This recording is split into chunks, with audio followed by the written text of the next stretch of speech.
BPNT berakhir di 2019 dan diganti dengan program sembako 2020. SOP-nya sembako 2020 belum dibikin. Sampai hari ini SOP-nya belum muncul. Saya menemukan beras tidak dilabel premium atau medium, harganya tidak tercantum, headnya tidak tercantum. Yang ada hanya beratnya saja 12 kilo tercantum. Bagaimana kita bisa menghitung harga ketika kualitasnya tidak ditunjukkan di dalam kemasannya? Jeruk juga tidak ada label apakah ini jeruknya setengah kilo atau 1 kilo. Harganya juga tidak tercantum. Kacang merah sama, beratnya berapa tidak tercantum, harganya berapa. Daging ayam beratnya juga berapa, harga berapa, tidak tercantum. Sehingga tidak transparan. Banyak KPM yang bertanya kepada kami dari Forum Kajian Sosial dan Pemberdayaan Masyarakat, kenapa harga ini tidak dicantumkan? Sehingga kami tidak tahu berapa harga yang sebenarnya. Tiba-tiba uang kami yang 200.000 yang ada di kartu KKS saldonya tinggal 0.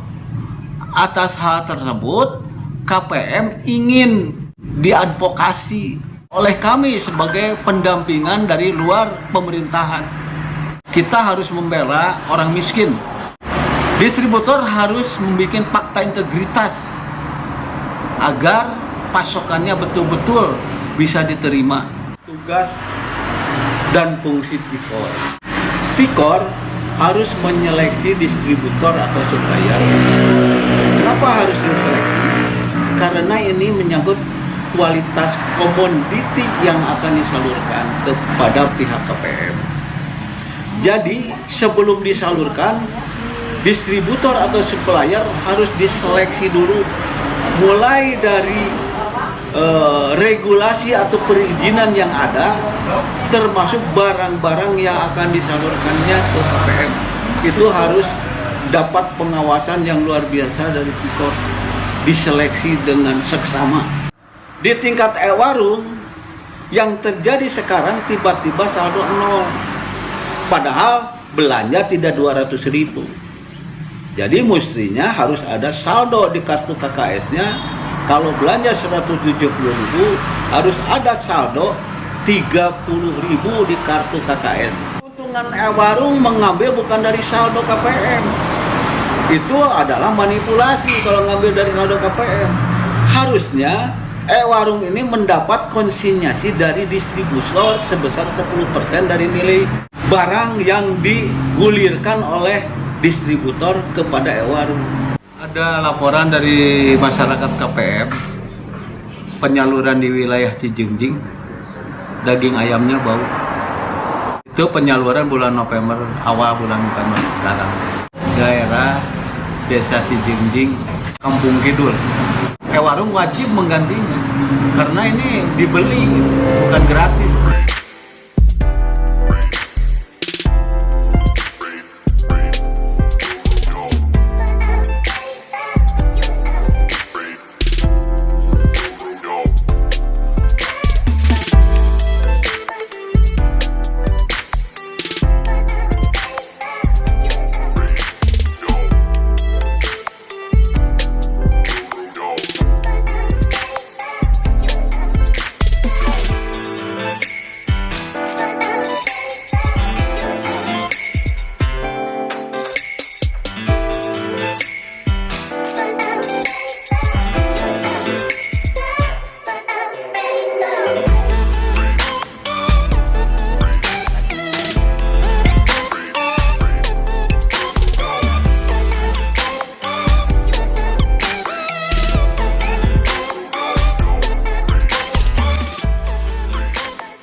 Dusun Babakan, Desa Ciharalang, Kecamatan Cijingjing, Kabupaten Ciamis.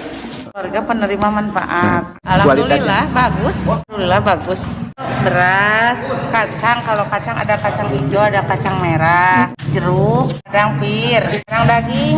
Bulan kemarin telur Ya, bagus semua. Saya Husainul Fahmi sebagai agen Fahmi KPM melakukan pemesanan, terus kami agen melakukan PO atas dasar permintaan KPM ke SP3T. Selama ini alhamdulillah Pak, komoditas beras, terus buah-buahan, kacang bersama protein itunya biasanya kan telur, sekarang daging. Alhamdulillah Pak, selama ini komoditasnya baik Pak. Di pihak SP3T-nya melakukan penawaran, misalkan harga beras berapa, harga kacang berapa, harga buah-buahannya berapa, harga lauk pauknya, daging atau telur gitu. Jadi sesuai harga pasar Pak. Misalkan buah butir yang busuk gitu Pak, kita langsung diklaimkan aja, diganti semua gitu Pak.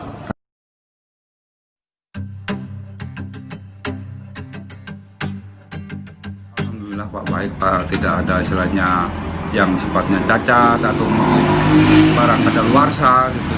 Selama ini, selama kami pantau, kami belum menemukan hal tersebut. Nama saya Pak Saryanto Pak, Babinsa Ciaralang. Nah, bagi kami masyarakat Ciaralang, alhamdulillah tidak pernah ada komplain, karena ya kami memantau hanya batas tingkat desa Pak, karena kami Babinsa kan. Saya Fajar Nur Ihsan, TKSK Kecamatan Cijungjing, sebagai pendamping program sembako.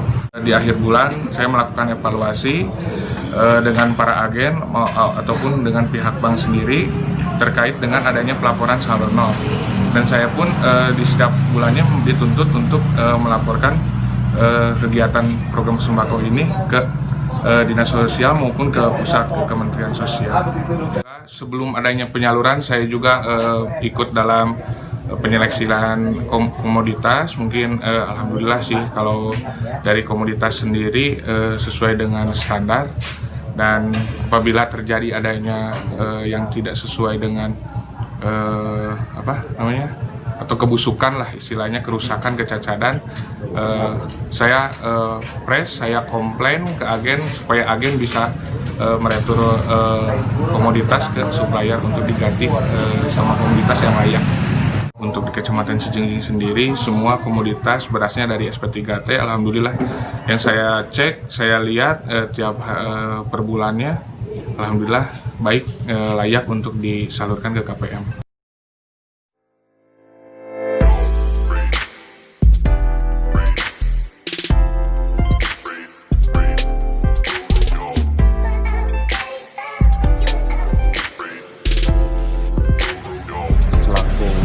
Penanggung jawab tim koordinasi Kecamatan Cijungjing, pelaksanaan tugas dari Tikor Kabupaten selalu monitor jumlah KPM Kecamatan Cijungjing 4.295 KPM program sembako tahun 2020. Kami selalu memastikan barang atau sembako yang akan disalurkan, dari mulai beras misalnya, apakah ada kuota atau tidak sesuai dengan ketentuan aturan, daging ayam, juga jeruk atau kacang merah atau barang sembako yang lainnya.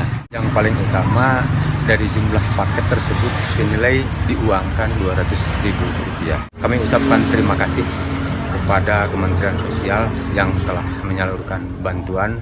Semoga berkah bermanfaat buat masyarakat, khususnya Kecamatan Cijungjing.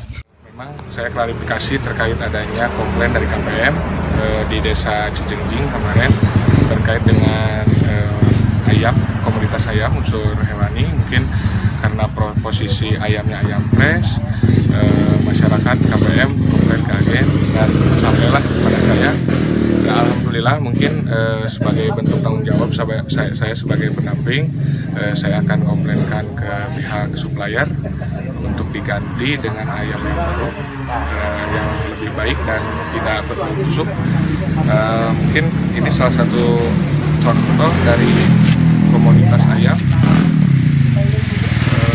yang disalurkan,